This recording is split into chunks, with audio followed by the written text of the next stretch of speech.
Okay, for today's video, ito yung ganap namin nung Sabado. Nag-isip kami na magpo-pool party kami and ayan, gumagawa ako ng bawang sibuyas kamatis para sa sausawan namin. And of course, ang token naman ni Stephen ay mag-ihaw sa labas. Pin-repair niya na, nilinis niya na yung ihawan namin. Oy, wait lang. Ito na pala ang aking aso. Siya ay Volturi. Yan ang kanyang ganap ngayon. Overlooking. And ayan na, nagpapausok na po siya. Medyo matagal niya itong ginagawa. Actually, expert na siya dito sa pagpaganto eh. Gumamit nga na siya ng tissue kasi nga wala kaming dyaryo. And oil. And then, sisiga niya na. Hindi ko alam kung saan niya napanood to, pero sabi niya, syempre, malamang sa YouTube. Pero, ayan, guys. Ayan. And, ay, push mo na. Ay, may pakamay pa. And ito ang aming handa. Mga 3 kilong liempo lang para may leftover. Alam niyo naman, mas masarap yung mga... Kami kasi dito sa pamilya namin, gusto namin sobrang dami talaga kasi panigurado kinabukasan, hahanap-hanapin namin siya. Mabibitin kami. Ayan na, nag-iihaw na sila. Andun yung pool namin, hindi ko na pinakita. And, sarap. Tignan mo naman yung char niyan. So, inutusan ko pala si Pachi kumuha ng kamyas.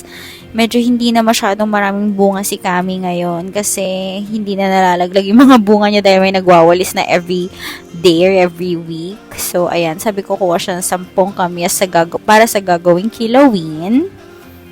So, ayan. Hanap siya ng mga malalaki. Diyan sa ilalim. Ay, may paghipa ng malakas. So, yan. Nainggit naman siya at pinahid-bahid niya na rin. Yan po pala guys si Pachi, ang aking sister-in-law, baby sister ni Stephen. Pangatlo po siya. Ayan, dahil inggit siya, kailangan niya magpahid-pahid. Wow, ganda ng kulay. Proud na proud po ang aking asawa sa kanyang ginawang pag-ihaw na yan. Perfect niya na daw yan. Master niya na yan. And ito naman ako, uy, ang cute naman ng baby kong yan. Sabi ko, wag niya muna akong videohan kasi gusto ko ipatikim kay Theo yung tuna. Onti lang naman, very light lang. So, ang gagawin ko ay kinilaw na tuna. O, diba? Very behave naman yung Theo boy ko na yan. And ayan yung tuna. 2 kilo yan. At ending naman, binili na namin lahat ng tuna kasi nga, sinabi naawa din kami dun sa nagtitinda ng tuna. So, yan ang ingredients ko. Sibuyas, kamyas, kamatis, suka, luya para sa kilawin. Okay, so pag nilagyan mo on top ng liempo, so para siyang sinugba, guys. Okay, so ayun nga, nag-start na nga po siyang kumanta dahil patapos na ang lahat. Ako, hiwa-hiwa muna ako dyan para easy bite na lang. Okay. So, nag-ihaw din ako ng talong at okra. Guys, hindi pala masarap pag iniihaw ang okra. Very wrong ako doon. Dapat pala finoil ko na lang. So, parang in-steam ko na lang siya.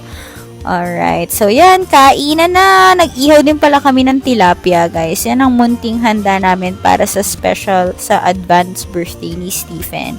And, after kumain, kantahan na. At, happy birthday na. Happy birthday, love. I love you.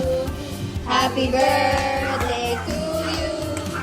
Happy birthday to you. Hey, happy birthday. Happy birthday. Happy birthday to you. Hey, happy birthday to you. Hey, happy birthday to you. Hey, happy birthday. Happy birthday. Happy birthday to you. Happy birthday, Sex Mom Stephen. Get.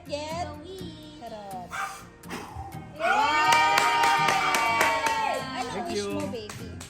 Bawal.